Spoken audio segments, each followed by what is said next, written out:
شہادت ہمارے ہاں بیان ہوتی ہے اس انداز میں کہ لگتا ہے کہ کسی مظلوم بندے کو کسی نے پکڑا ہوا تھا تو وہ سارے اسے مار رہے تھے اور وہ منتیں کر رہا تھا کہ مجھے نہ مارو. اتنی ہائے ہائے کی جاتی ہے کہ محسوس ہوتا ہے کہ امام علی مقام بڑے پریشان تھے کہ کسی طریقے سے، اور ان کا خاندان بڑا تکلیف میں تھا کہ جلدی کہیں کربلا سے نکل جائیں. حالانکہ اس دھرتی پہ، اس کائنات پہ صبر، شجاعت، استقامت اور حوصلہ جس سے کائنات سیکھے گی وہ صرف امام حسین ہی ہے. اتنے بڑے صابر آدمی کے بارے میں اس طرح کا رویہ اختیار کرنا کہ وہ تو گویا اس طرح کر رہے تھے کہ بس کسی طریقے سے میری معذرت، تو یہ امام حسین کی مظلومیت سنا کے لوگوں کو اس طرح کا کر دیا جاتا ہے. یہ انداز بتایا جاتا ہے کہ شاید واقعہ کربلا رونے دھونے کا نام ہے، حالانکہ بات یہ نہیں ہے. یزید کی لشکر جو امام حسین کے مقابلے میں آیا، امام حسین کے لشکر کی تعداد 72 تھی، تو یزید نے 22,000. مجھے بتائیے 72 کا 22,000 سے کو مقابلہ ہوتا ہے؟ عمر بن سعد نے پھر عبید اللہ ابن زیاد کو لکھا کہ 22,000 بندے تھوڑے ہیں، کچھ بندے زیادہ بھیج. عمر بن سعد کو عبید اللہ ابن زیاد کہنے لگے کہ تو پاگل تو نہیں ہو گیا، 72 کے لشکر کا 22,000 بھیجا، اور کتنا بھیجوں؟ تو اس نے کہا تمہیں یہ نہیں پتا یہ لوگ کون ہیں؟ یہ مولا علی شیر خدا کی اولاد ہے. ان میں ایک ایک شخص ایسا ہے جو 1,000 کے مقابلے میں لڑنا جانتا ہے. تو یہاں کمزوری دکھائی جاتی ہے. ہمارے بچے سمجھنے لگے ہیں کہ یہ شاید کوئی ایسی داستان ہے، اور اس طرح کا ماحول ٹی وی پہ میں دیکھ رہا تھا، اس طرح کا ماحول بنایا جاتا ہے جیسے کوئی خوف ہے. یعنی واقعہ کربلا کوئی ایسا واقعہ جسے دیکھ کے خوف طاری ہو جائے، بچے راتوں کو ڈرے. وہ اکیلے درخت دکھائے جا رہے ہیں اور تیر دکھائے جا رہے ہیں. او یار، کیا قوم کی تربیت کر رہے ہیں؟ واقعہ کربلا حوصلے کا نام ہے، دلیری کا نام ہے. سنیں بات اصل میں کیا تھی، بڑے ٹھنڈے دماغ سے میری بات کو سمجھیے گا. حضرت مولا علی شیر خدا کے بعد مسلمانوں کے متفقہ امیر بنے تھے حضرت امیر معاویہ. انہیں امیر کس نے بنایا تھا؟ امام حسن نے. حضرت علی کے بڑے صاحبزادے حضرت امام حسن نے ان سے صلح کی، انہیں خلافت دی. اور صحیح بخاری میں نبی پاک نے فرمایا تھا میرا بیٹا حسن سردار ہے، جب مسلمانوں کی جماعتوں میں لہو بہ جائے گا تو حسن ان کی صلح کرا دے گا.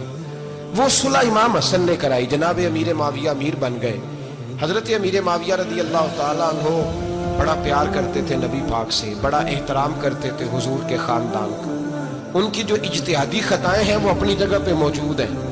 چونکہ امام حسن نے ان سے صلح کر لی، لہذا ہم بھی ان کے بارے میں کوئی جملہ کہنے کے مجاز، ہماری مجبوری امام حسن ہے.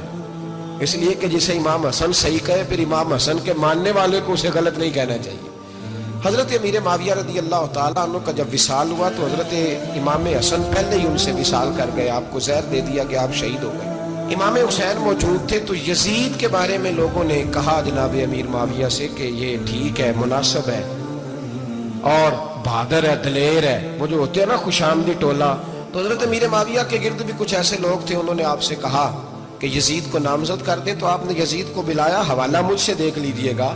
بلا کے فرمایا کہ 3 بندوں کے سامنے اپنی خلافت پیش کرنا، اگر وہ تجھے مان جائیں تو امیر بن جانا، نہ مانے تو چپ کر کے گھر بیٹھ جانا. وہ 3 بندے کون ہیں؟ جناب عبداللہ ابن عباس، حضرت عبداللہ بن زبیر اور امام حسین رضی اللہ تعالیٰ. یہ وصیت فرمائی جناب امیر معاویہ. حضرت امام حسین کی وہ شخصیت تھی کہ مشکات میں حدیث ہے، نبی پاک صلی اللہ تعالیٰ علیہ وسلم کی چچی جناب ام فضل صبح صبح گھبرائی حضور کی بارگاہ میں آئیں، عرض کی یا رسول اللہ صلی اللہ علیہ وسلم آج میں نے عجیب خواب دیکھا ہے، میں ڈر گئی ہوں. حضور نے فرمایا چچی کیا دیکھا؟ عرض کی حضور میں نے دیکھا ہے کہ آپ کے وجود کا گوشت کا ایک ٹکڑا کٹ کے میری جھولی میں آ گیا ہے. حضور یہ کیا ہے؟ تو محبوب خواب سن کے مسکرائے، فرمایا چچی یہ پریشانی والا خواب نہیں، یہ تو خوشی والا خواب ہے. اللہ فاطمہ کو بیٹا عطا کرے گا اور وہ تیری گود میں کھیلا کرے گا.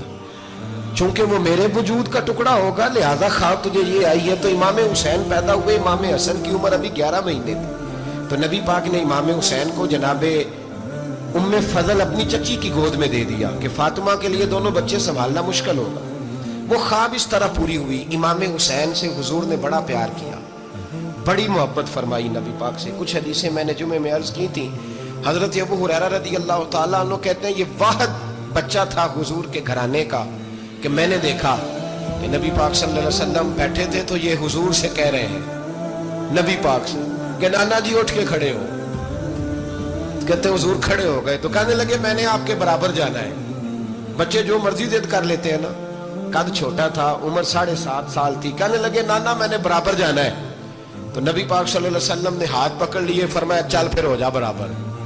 تو حضرت ابو ہریرہ کہتے ہیں انہوں نے حضور نے ہاتھ پکڑے, اوپر کھینچا تو امام حسین نے پہلے اپنے پیر حضور کے گھٹنوں پہ رکھے, پھر نبی پاک کے سینے پہ رکھے, اور جب ان کا قد سر تھوڑا سا حضور سے اونچا ہو گیا تو محبوب فرمانے لگے چل بس کر, تو نے تو کہا تھا آپ کے برابر ہونا ہے, تو اوپر نکل گیا ہے, چل بس کر. فرماتے پھر امام حسین نے زبان باہر نکالی تو محبوب ان کی زبان چوسنے لگے, پھر ساتھ لٹا لیا اور انہیں سونگھنے لگے.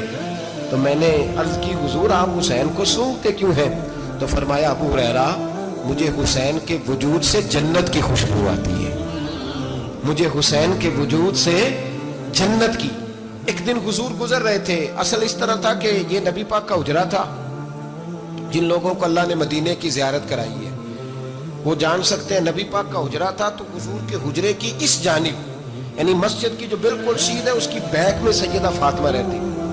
تو حضور اکثر نہ نماز کے لیے جب نکلتے تو حضرت فاطمہ کے حجرے کے پاس سے ہو کر دوبارہ محراب میں جاتے. محبوب حجرے کے پاس سے گزرے تو امام حسین رو رہے تھے. تو حضرت فاطمہ نے کسی بات میں جھڑک دیا تو امام حسین رونے لگے. تو نبی پاک نماز کے لیے گئے تو واپس لوٹ آئے اور واپس تشریف لا کے کہا فاطمہ حسین کو کیا ہوا؟ عرض کی یا رسول اللہ تنگ کر رہے تھے, میں نے ڈانٹ دیا ہے. کیا خوبصورت جملے ہیں حدیث پاک میں. سرکار نے فرمایا فاطمہ اس کو حسین کو نہ رونے نہ دیا کر, یہ جب روتا ہے نا تو میرے دل کو تکلیف ہوتی ہے. بی بی صاحبہ کہتی ہیں یہ حکم آیا نبی پاک کا میرے نا, پھر میں نے ڈانٹنا چھوڑ دیا. یہ ان کے فضائل تھے, کب ان کی تربیت خود نبی پاک نے فرمائی, خود ڈیوٹی. میں کسی منطق کا فلسفہ میں اب تو اللہ تعالیٰ معاف کرے, پہلے ہم لوگوں کو کہتے تھے فلانی مجلس میں نہ جانا فلانی, اب تو مصیبت بن گئی ہے, جانے کی ضرورت نہیں, ہر شے موبائل میں آ گئی. مجھے بھیجتے ہیں کہتے ہیں حضرت صاحب یہ ذرا سننا, یہ ذرا سننا. کل کراچی سے کچھ مہمان آ گئے اور بچوں نے وہ کلپ سنبھال کے یہ مولوی دیکھو کیا کہتا ہے. اب آیتیں پڑھی جا رہی ہیں قرآن پاک کی, اتنا ٹکڑا یہاں سے لیتے ہیں, اتنا ٹکڑا یہاں سے لیتے ہیں اور ملا کے پتہ نہیں کون سا مکسچر بنا رہے ہیں. کسی آیت کا ترجمہ نہیں, کوئی واضح حدیث نہیں. ایسے ہوا ہوگا پھر اس کو اس سے جوڑ لیں تو کیا بنتا ہے, اتنی جمع کر. یہ کون سا دین ہے جو توڑ مروڑ کے بیان کر رہے ہیں؟ کون سا مذہب ہے؟ دین تو واضح کھلی کتاب ہے. اب ہمارا یہ شوق ہے, ہم ہر تماشا دیکھنا چاہتے ہیں, ہم اپنے لوگوں کی قدر نہیں کرتے اور بڑی بڑی دور جا کے ہم غلط معاملات میں جاتے ہیں, پھر ذہن ہمارے شکوک کا شکار ہوتے ہیں. ہمیں سمجھنا چاہیے کوئی ایسی کسی دلیل کی ضرورت نہیں ہے. جب ان کے واضح چیزیں ان کی کتابیں میں موجود ہے, حدیث میں موجود ہے, قرآن مجید میں ان کے فضائل کھل کے موجود ہے, تو دور جانے کی کیا ضرورت. حضور ان کی ٹریننگ کراتے تھے. پہلی بات تو یہ ہے کہ نبی پاک نے دعا مانگی تھی, یا اللہ میرے گھر والوں کو زیادہ روزی نہ دینا, انہیں ایک وقت روٹی دینا, ایک وقت کی بھوک دینا. یہ جو 10 دن کربلا میں انہیں ٹینشن نہیں نہ ہوئی, انہیں عادت تھی فاقہ کرنے کی, انہیں 3 دن وصلی روزے رکھنے کی عادت تھی. پہلی بات. دوسرا یہ کہ جہاد کی تربیت حضور خود کراتے. حضرت فاطمہ زہرا کہتی میں پردے کے پیچھے دیکھ رہی تھی, نبی پاک نے امام حسن اور حسین سے فرمایا چلو میرے سامنے کشتی لڑو. تو دونوں حضرات آپس میں جب کشتی لڑنے لگے تو نبی پاک نا امام حسن کو کہتے ہیں حسن حسین کو ٹانگوں سے پکڑو, حسن حسین کو پیچھے سے پکڑو. جب نبی پاک بار بار امام حسن کو بتا رہے تھے تو سیدہ پیچھے سے بول پڑی, کہنے لگی یا رسول اللہ آپ چھوٹے کو بتائے, آپ بڑے کو بتا رہے ہیں. بڑا تو پہلے 11 مہینے بڑا ہے, تو آپ چھوٹے کو بتائے بڑے کو بتا رہے. تو فرمایا فاطمہ تو چپ کرنا, جو میں دیکھ رہا ہوں تو نہیں نہ دیکھ رہی, ایک کو میں بتا رہا ہوں دوسرے کو جبریل امین بتا رہے ہیں. تو یہ حضور نے اپنے سامنے ان کی تربیت کی, ٹریننگ. ہوا یہ کہ یزید جب امیر بنا نا, 2-3 چیزیں ہوتی ہیں جب کسی بندے کو قابو کرنا ہوتا ہے, 2-3-4-5 چیزیں ایسی ہوتی ہیں جس سے بندہ قابو آتا ہے. تو اس نے بھی فوری طور پہ یزید نے دیکھا میرے لیے مسئلہ کیا بن سکتا ہے. ولید بن عتبہ اس وقت مدینے کا گورنر تھا. یزید نے اس کو خط لکھا کہ امیر عرب کا رواج آج بھی ہے کہ جب تک نئے خلیفہ کی بیعت نہیں ہو جاتی پرانے کے انتقال کی خبر ہی نہیں دیتے, اس کو رکھے رکھتے ہیں. یہ ان کا طریقہ ہے. وہ کہتے ہیں کہ ولی عہد اچھی طرح قبضہ کر لے پھر بتائیں گے. حضرت امیر معاویہ کا وصال ہو گیا, بتایا نہیں. یزید نے اب کیا کیا, چونکہ بڑا چلاک آدمی تھا, بڑا شاطر تھا, بڑا تیز تھا, اس نے ولید کو خط لکھا. کہنے لگا کہ فوری طور پہ عبداللہ ابن عباس کو بلاؤ اور اسے کہو میری بیعت کریں. یہ جو بیعت ہوتی تھی نا، یہ بھی سن لے کیا ہوتی تھی. یہ بیعت حلف ہوتا تھا کہ میں اللہ رسول کے نام پہ حلف دیتا ہوں کہ میں یزید کی اطاعت کروں گا، میں اس کے خلاف کوئی بغاوت نہیں کروں گا. کوئی یہ بیعت لوگ سمجھتے ہیں کہ بس ہاتھ پکڑنے کا نام بیعت تھا. اس بیعت کا متبادل جمہوری ملکوں کے اندر ووٹ آیا ہے، تو کہا بیعت کریں. حضرت عبداللہ ابن عباس کو بھی بلاؤ، عبداللہ بن زبیر کو بھی بلاؤ، امام حسین کو بھی بلاؤ. امام حسین آدھی رات کے وقت بیٹھے تھے مسجد نبوی میں، چونکہ پانچوں نمازوں کی آپ امامت کرتے. امام حسین نماز پڑھا کے عشاء کی بیٹھے تھے. جناب عبداللہ بن زبیر، عبداللہ بن زبیر کون تھے؟ یہ نبی پاک صلی اللہ علیہ وسلم کی پھوپھی پوتے تھے اور جناب صدیق اکبر کے نواسے تھے. حضرت عبداللہ بن زبیر اور جناب زبیر بن عوام عشرہ مبشرہ صحابی ہیں، ان کے بیٹے تھے. بہت زیرک آدمی تھے. یہ بھی امام حسین کے پاس بیٹھے تھے. عبداللہ ابن عباس بھی تھے جو حضور کے چچا کے بیٹے ہیں، اس امت کے پہلے مفسر ہیں قرآن پاک. یہ لوگ بیٹھے تھے تو ولید نے ایک بندہ بھیجا. اس نے آ کے کہا جناب آپ کو گورنر صاحب نے بلایا ہے. تو عبداللہ بن زبیر کہنے لگے حسین اس وقت بلانے کی بات سمجھ میں نہیں آئی. تو امام حسین بڑے بصیرت والے تھے، اللہ نے بصیرت دی تھی. کہنے لگے عبداللہ آپ کو سمجھ نہیں آئی، مجھے سمجھ آ گئی ہے، امیر معاویہ وصال کر گئے اور یہ ہمیں جو بلایا گیا ہے نا، یہ یزید کی بیعت کے لیے بلایا گیا ہے. تو کہا پھر آپ آدھی رات کو نہ جائیں، آپ کے لیے خطرہ ہوگا. تو امام حسین فرمانے لگے خطرہ حسین کو نہیں ہوتا. نہیں کہا پھر بھی آپ مہربانی کریں ذرا احتیاط سے جائیں.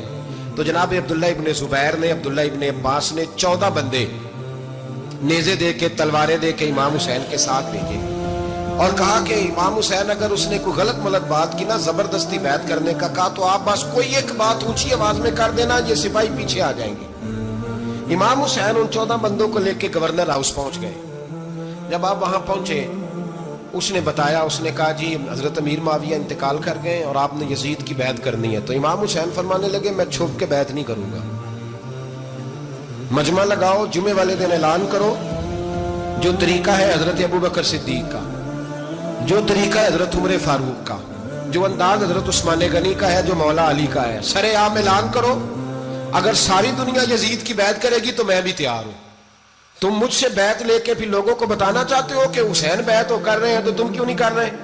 میں عام آدمی نہیں ہوں، لہذا چھپ کے بیعت نہیں کرتا. جب یہ بات کی نا تو ولید بڑا نرم دل تھا اور امام حسین کی شان کو جانتا تھا.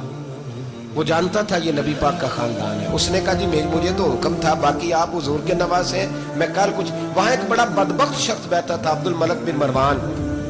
وہ ولید سے کہنے لگا کہ اگر حسین آج تمہارے ہاتھ سے نکل گئے تو تمہارے لیے بہت بڑا مسئلہ کھڑا ہو جائے. انہیں جانے نہ دینا، یا بیعت کراؤ یا ان سے کہو جنگ کے لیے تیار ہو. تو امام حسین رضی اللہ تعالیٰ عنہ کے کانوں میں آواز گئی تو فرمانے لگے ابن مرجانہ، اگر تیرے اندر جرت ہے تو آ سامنے حسین کے، اس کے کانوں میں باتیں نہ کر، کانا پھوسی نہ کر، باہر آ میدان میں، شرارت نہ کر، باہر آ. میں تمہیں ابھی بتاتا ہوں کہ حسین سے مقابلہ کرنے کا انجام کیا ہے.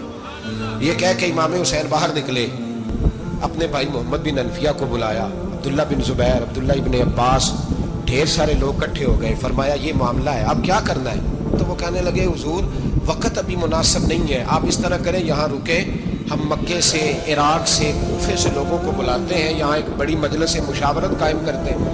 امام حسین فرمانے لگے اگر تم مشاورت قائم کرو گے تو ولید اور عبد الملک بن مروان وہ تو جنگ کرنے کو تیار ہے، اور نبی پاک نے فرمایا ایک مینڈا ہوگا جس کی وجہ سے مدینے کی گلیوں میں لہو بہے گا. فرمانے لگے میں وہ بکرا، وہ مینڈا نہیں بننا چاہتا. کہا پھر آپ کیا کریں گے؟ تو امام حسین رو پڑے. فرمانے لگے میں مدینہ چھوڑ جاؤں گا لیکن مدینے کی حرمت پامال نہیں ہونے دوں گا. امام علی مقام آدھی رات کے وقت نکلے. سیدہ فاطمہ کا دروازہ ایک اس دن تھا جس دن حضرت مولا علی کوفے چلے گئے، اور دوبارہ آج تالا لگا جب امام حسین نکلے. آپ جنت البقیع کے پیچھے کھڑے ہو کے حضور کا روضہ دیکھنے لگے. اس وقت گنبد تو نہیں ہوتا تھا، روضہ دیکھنے لگے. نانا تیرے کرم کے خزینے